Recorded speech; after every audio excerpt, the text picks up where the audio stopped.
Hello and welcome to the Irish Aesthete. Previously, I've been talking about Irish tower houses, a great many of which now lie in ruins.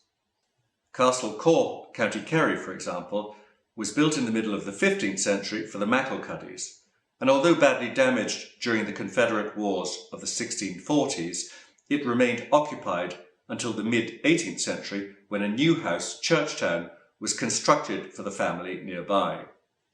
As I've already mentioned, many tower houses were incorporated into later buildings, with the result that in some instances it's hard to know that they were ever there at all.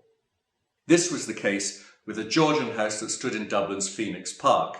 It was built as a residence for the British government's Under-Secretary for Ireland, and later became the Papal Nunciature, but then fell into bad repair. When eventually demolished, it was discovered that buried within the residence was a 15th century tower house, now known as Ashtown Castle. Some tower houses still remain buried, so to speak, within later constructions, but there are instances where it's still possible to make out the original form. Curramore, County Waterford, began life in the 15th century as a tower house built for the de la Poer family, with walls that remain some 12 feet thick. Up close, although the structure has been very much altered, not least by the opening of much larger windows in it, and although it's now surrounded by additions to the site, you can still see the outline of the old tower house. And the entrance hall still retains the barrel vaulted ceiling, typical of all Irish tower houses, albeit in this case it has been covered with 18th century plasterwork. The alterations to Curramore took place in the very early 1700s. But other examples of this sort of work continued right up until the second half of the 19th century.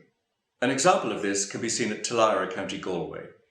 This is a property which belonged to the Martin family, a branch of one of the tribes of Galway who had done well, moved to the country and acquired land, but had always remained Roman Catholic.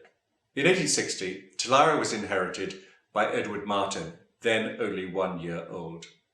Martin is really an extraordinary character, far too little known or celebrated. Amongst other achievements, he founded the Palestrina Choir and co-founded the annual Feis Ceoil Music Festival. And along with Lady Gregory and William Butler Yeats, he was one of the founders of Ireland's national theatre, the Abbey.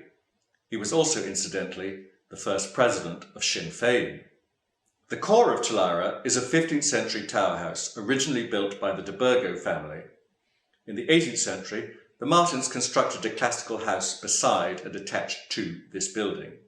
But in the 1870s, when Edward was still a minor, his mother, who was exceedingly rich, demolished the old house and embarked on building another in a suitably Gothic style, the architect being George Ashlin, who mostly designed churches.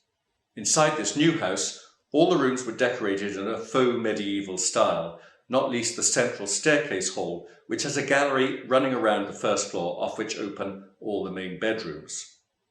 The work here was finished in 1882, by which time Edward was an adult and had come into possession of his property. But despite all his mother's expenditure, he always seems to have preferred living in the old tower house. Here, as is typical of such buildings, a spiral stone staircase leads to the upper floors, beginning with Edward Martin's library, which still retains much of its decoration from that time, such as the oak floor and oak-panelled walls, as well as stained glass windows designed by Edward Frampton in 1882-1883 and featuring literary figures such as Chaucer and Shakespeare. Despite being exceptionally large and rather overweight, Edward Martin was an extremely ascetic man, and seemingly his bedroom in the tower was furnished like a monk's cell.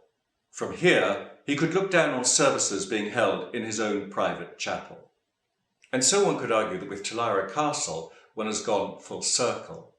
Edward Martin's self-imposed privations, recalling the way of life of people when tower houses were first being built in the 15th century. Thank you so much for watching The Irish Aesthete. I look forward to seeing you again next week. Goodbye.